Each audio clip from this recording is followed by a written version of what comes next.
À en croire ce sondage, les jeunes préféreraient Emmanuel Macron et la droite radicale plutôt que la gauche.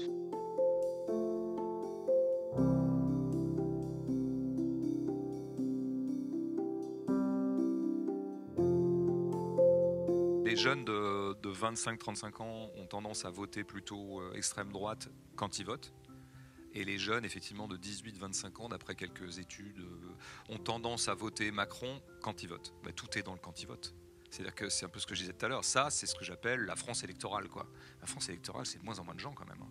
Et donc, la grande majorité, je crois, des 18-25 ans, votent pas, en fait. Et c'est là qu'est l'espoir, pour moi. Enfin, c'est là. Et donc, qu'est-ce que sont ces gens ? Pourquoi ils votent pas, de quoi ils sont faits, qu'est-ce qu'ils pensent. Moi, j'ai quand même l'impression, après c'est des savoirs un peu empiriques, c'est des rencontres que je fais, c'est quelques observations que d'ailleurs tout le monde peut faire. Mais bon, moi, je circule un peu, je vois un peu de monde, mais voilà, c'est tout ce dont je peux me prévaloir, peut-être de rencontrer un peu plus de gens que la moyenne. Moi, je vois quand même beaucoup de vingtenaires qui sont quand même pas du tout prêts à aller sur le marché du travail. Ils n'ont vraiment pas du tout envie d'y aller. Ils sentent bien que c'est la merde. En plus, il y a quand même l'urgence écologique aussi qui crée des radicalités. Il faut le savoir. Quoi qu'on pense de la façon parfois de s'emparer de cette cause, voilà, il y a mille façons de s'en emparer, de façon plus ou moins radicale, mais de fait, je pense qu'elle est un vecteur de radicalisation hyper important chez les jeunes gens. Il y aurait peut-être de la même façon les questions raciales et les questions de genre, qui sont aussi des vecteurs de radicalisation de la jeunesse. Donc ça commence à faire beaucoup, quoi.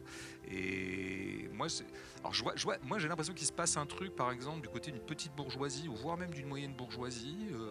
C'est vrai que moi j'ai un biais, c'est-à-dire que si je les rencontre, c'est parce que peut-être qu'ils sont venus me voir, je sais pas, dans une librairie ou ailleurs, et que donc il y a déjà, effectivement, mon échantillon n'est pas représentatif. Parce que mais quand même ils existent, quoi. Je suis très surpris le nombre de jeunes bourgeois, je dirais, de 18 à 30 ans, avec qui je peux discuter, qui me disent, voilà, très clairement, moi je veux pas faire comme papa, non, moi je vais pas faire dentiste, non, j'ai vraiment pas envie de monter une start-up, j'ai pas envie d'être milliardaire, comme disait un président éminent.